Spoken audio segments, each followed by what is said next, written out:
Olá, hoje a do Vale Saúde está aqui na Multineuro, uma clínica especializada em várias áreas, e nós estamos vamos conversar hoje com a doutora Natália. Natália, muito obrigada por ter aceito o nosso convite e eu gostaria que você se apresentasse. Eu que agradeço, Beth. Então, obrigada a você que já está assistindo a gente. Eu sou a doutora Natália, eu sou terapeuta ocupacional e eu tenho algumas formações, né, Beth? Isso. E uma delas, né, a primeira formação que eu tive foi em contexto hospitalar, que eu saí da faculdade me sentindo muito crua.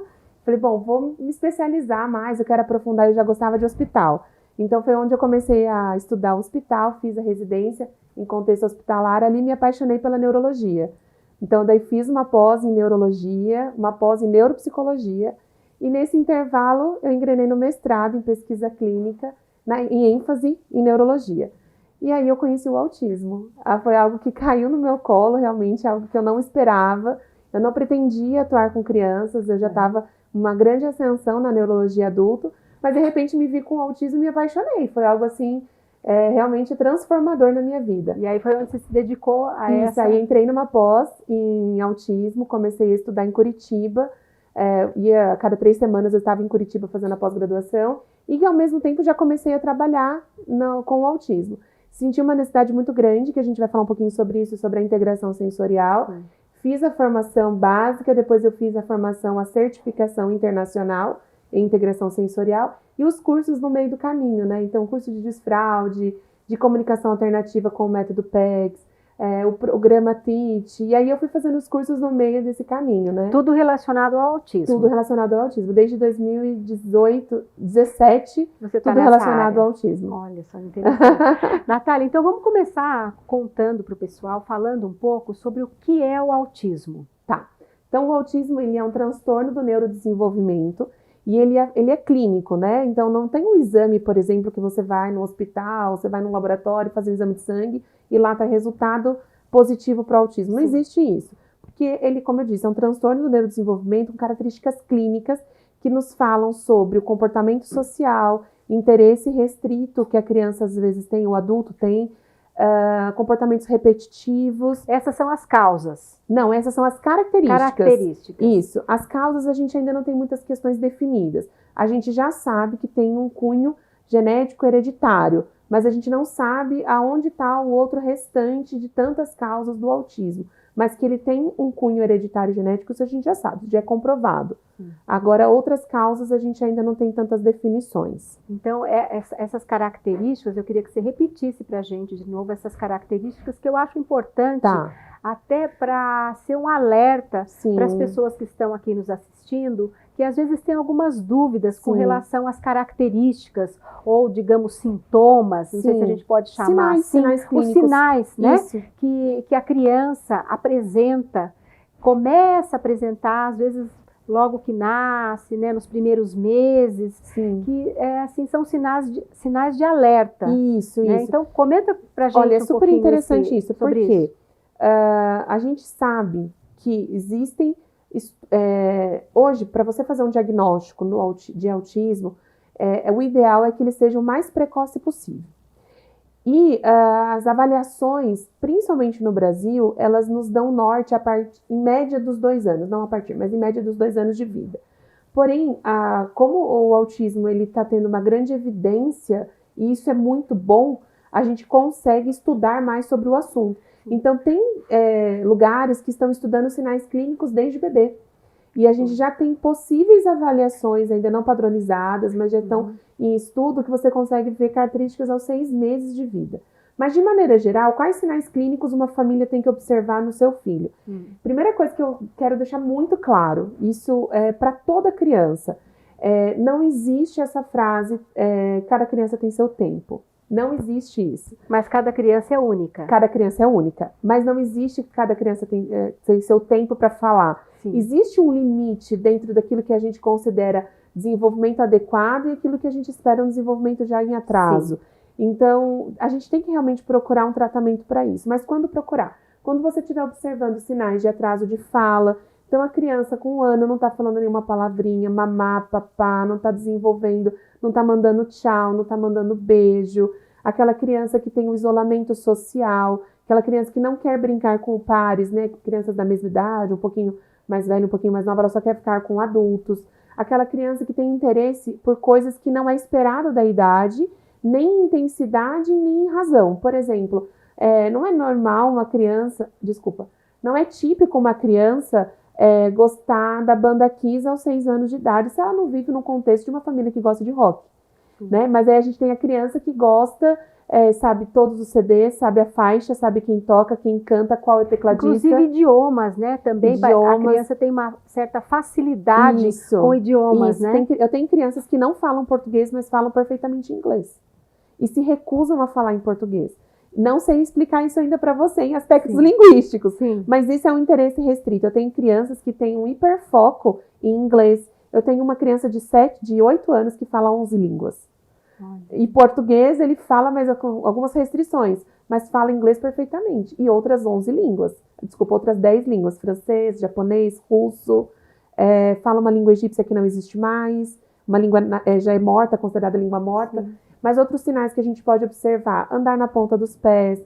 Fazer um rastreio, né, lateral com os olhos. A criança fica fazendo muito isso. Ela tem fixação por partes de um objeto. Por exemplo, a rodinha do carrinho. Fixação por movimentos, por objetos que giram, crianças que fazem movimentos estereotipados, balanceio de corpo, flapping com as mãos, a criança que fica girando o tempo todo ao redor de algum objeto, anda de um lado para o outro, como sem objetivo, né? Às vezes você está ansioso, você anda de um lado para o outro, mas é diferente. É diferente. Eventualmente. Eventualmente a gente fica ansioso, você vai na cozinha, você volta. O que eu ia fazer mesmo? É uma ansiedade, é um contexto. Sim. Mas essa criança, ela faz isso de uma forma rotineira, ela anda de um lado para o outro. O contato visual até pode existir, é um mito muito grande quando as pessoas falam criança autista não olha no olho. Mentira! E tem criança que olha, sim, mas é a qualidade. Cada criança é única. Exatamente, né? É a qualidade. E por isso que o diagnóstico é clínico. Porque eu tenho que olhar para aquela habilidade ou para aquela dificuldade, ver se ela existe ou não e ver também se existe qual a qualidade dessa habilidade. Então, ele pode ter atraso de fala, né? Isso é um sinal muito evidente. Mas eu tenho crianças que falam, com uma eloquência muito acima do esperado, né? Porque você espera que uma criança fale errado. E aí a criança fala um português melhor que um professor de gramática. Então, isso não é esperado também. Então, a gente tem essas nuances na qualidade. E, na verdade, isso é de acordo com o nível. Eu queria que você comentasse um pouquinho dos níveis, né? Hoje não existe mais essa palavra leve, moderado e grave. Já caiu por terra, inclusive, o severo. É suporte. É o nível de suporte. Suporte 1, suporte 2 e suporte 3. Porque assim, foi até um movimento que surgiu muito de mães, quando falava assim, o nível 1 de suporte é leve. Leve para quem? Você está na minha casa quando meu filho está tendo a crise? Mesmo sendo o nível 1 de suporte. Então, isso caiu por terra. Então, a gente tem nível 1, 2 e 3 de suporte, como você bem disse. Isso varia de acordo com a necessidade de ajuda que essa criança tem. A gente sabe que desde o nível 1 até o nível 3, existe uma régua muito grande aqui dentro, onde variam isso, e por isso que a criança ela pode, sem tratamento, sair de um nível 1 e vir para o nível 3 facilmente. Por isso que é importante o diagnóstico precoce. Exatamente, né? Porque quanto mais cedo entrar com as intervenções, melhor é para essa criança que talvez esteja no nível 3, ela pode vir para o nível 1 de suporte. Porque o meu objetivo como terapeuta é treinar essa criança para que ela não precise de mim. Eu falo que quando eu dou alta, é um sentimento assim, de muita alegria, de tristeza, porque eu vou sentir saudade, mas é muita alegria, essa criança não precisa mais de mim.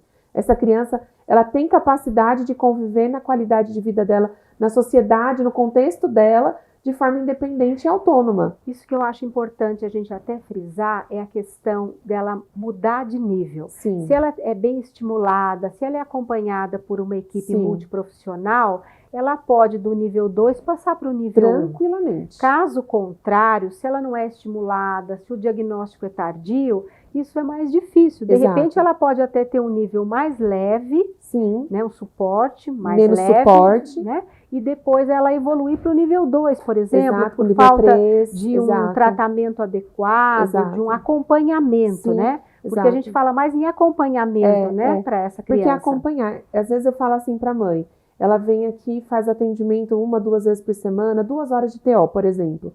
E os outros 6 dias e 22 horas que ela não fica comigo? Sim. Então, como que ela dá conta dessa socialização, desse ambiente que está o tempo todo exigindo estímulo, reações dos estímulos que é oferecido? Como que essa criança reage? Então, o meu objetivo quanto terapeuta, e todos os outros terapeutas, né, psicólogo, fono, enfim, é treinar essa criança para ela conseguir as habilidades que ela aprendeu aqui na clínica, ela exercer na sociedade. E uma coisa que eu acho importante a gente comentar aqui é a questão do envolvimento familiar. Sim. Porque a criança passa muito tempo na casa, com Sim. os pais, com Sim. os irmãos, e esse envolvimento familiar, eu vejo que é de extrema importância para a mãe, para o pai, para o familiar, saber como ele vai tratar essa criança, como ele vai agir em determinados momentos. Os pais então, precisam ser treinados. Da família, isso ajuda muito. Empoderamento. Essa família tem que se empoderar do tratamento dessa criança. Ela não pode chegar na clínica e como que ele foi? Foi bem. Não é assim. Hoje a gente fala de modelo centrado na família. Eu tenho uma criança que eu já queria até ter dado alta, no meu ponto de vista terapêutico. Mas a mãe tinha uma demanda que para ela era importante, amarrar o cabelo. Do jeito que o meu tá aqui, assim, ó. Para a mãe isso era super importante. Para mim, não era um objetivo terapêutico dentro do contexto que eu atendo ela. Entendi. Mas para a mãe isso era importante. Então a gente tem que entender que a mãe, a família, ela é o modelo central do tratamento dessa criança. Se esse pai, essa mãe não for treinado, essa criança não vai generalizar a habilidade que ela aprende. E se ela não generaliza, ela não aprendeu. Porque ela não pode fazer só com a tia Natália. Ele consegue colocar os shorts, mas só com a tia Natália. Então ele não aprendeu. Ele só faz se for com a professora da escola. Então ele não aprendeu. Ele sabe fazer com a professora da escola, mas ele não aprendeu. Ele está condicionado. Exatamente. Então a gente precisa ter o envolvimento, o empoderamento dessa família. Essa família, ela empoderada, ela dá conta do tratamento dessa criança, ela consegue lutar por políticas públicas, ela consegue lutar pelos direitos dessa criança, ela consegue auxiliar essa criança de uma forma efetiva e não assim, eu acho que ele sabe fazer, então você tem que fazer a lição de casa. Não, calma, é do jeito que ele sabe fazer. No tempo dele. No tempo dele, da forma como ele sabe, e ele consegue fazer. Então a família precisa se empoderar, ela precisa estar apta para auxiliar essa criança em casa. E como fazer isso? Primeira coisa, a família tem que procurar ajuda para ela. E a gente sabe, isso já tem vários estudos que falam... Às vezes tem um pouco, a família fica, principalmente a mãe, o pai, eles não aceitam muito às vezes, tem o problema da aceitação. Tem o problema da aceitação isso é muito também. Né? Às vezes por desconhecimento, às vezes por medo. Por luto, né? Tem várias causas. E até isso que eu ia falar, tem estudos que trazem que é um alto índice, eu não vou lembrar porcentagem, mas é um alto índice de mães que ficam solo quando descobrem o diagnóstico, né? Quando é feito o diagnóstico de autismo e existe a separação do parceiro, vai embora, o abandono da criança. Então a gente sabe que isso é real. Então essa família precisa de ajuda, existem hoje orientações parentais especializadas nesse contexto para fortalecer essa família mesmo, sabe? Porque existem muitos casos de abandono paternal, maternal, acontece, mas acontece. E acontece com uma frequência muito mais baixa, relativamente importante, muito mais baixa, mas acontece. E também a gente tem que cuidar, porque como eu disse, leve para quem, né? Essa família precisa ser cuidada, porque não é fácil. Ela precisa de um suporte. Precisa, porque a gente sabe que também... de uma equipe multiprofissional. Exato. A gente sabe que existe também uma sobrecarga, um contexto depressivo. Então, existem várias mães que vivem o contexto de uma depressão, um transtorno de ansiedade que é desenvolvido após o diagnóstico, porque realmente tem um medo. O que vai ser do meu filho? Como que ele... Por isso da importância da terapia para ele vir. Quanto mais importante ele vir para o nível 1 de suporte, para ele conseguir dar conta, né, de todas as demandas que a gente tem quanto adolescente, jovem, adulto, idoso, né, enfim. E essa mãe precisa, a gente sabe de casos até de famílias que chegam a extremos, né? E a gente passa isso na televisão, não vamos levar para esse ponto que eu acho muito triste, mas é importante frisar que a família precisa ser cuidada. Com certeza. Pessoal, vamos fazer um breve intervalo e no segundo bloco a doutora Natália vai vir com muitas informações. Até já.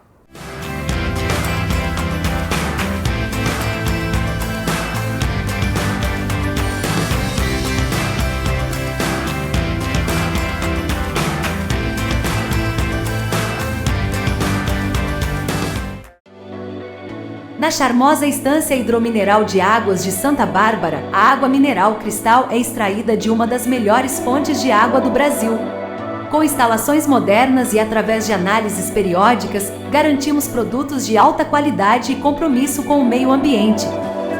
Em parceria com a Eu Reciclo, cuidamos da reciclagem de 100% de nossas embalagens. Água mineral Cristal, a certeza de um produto puro, leve e natural.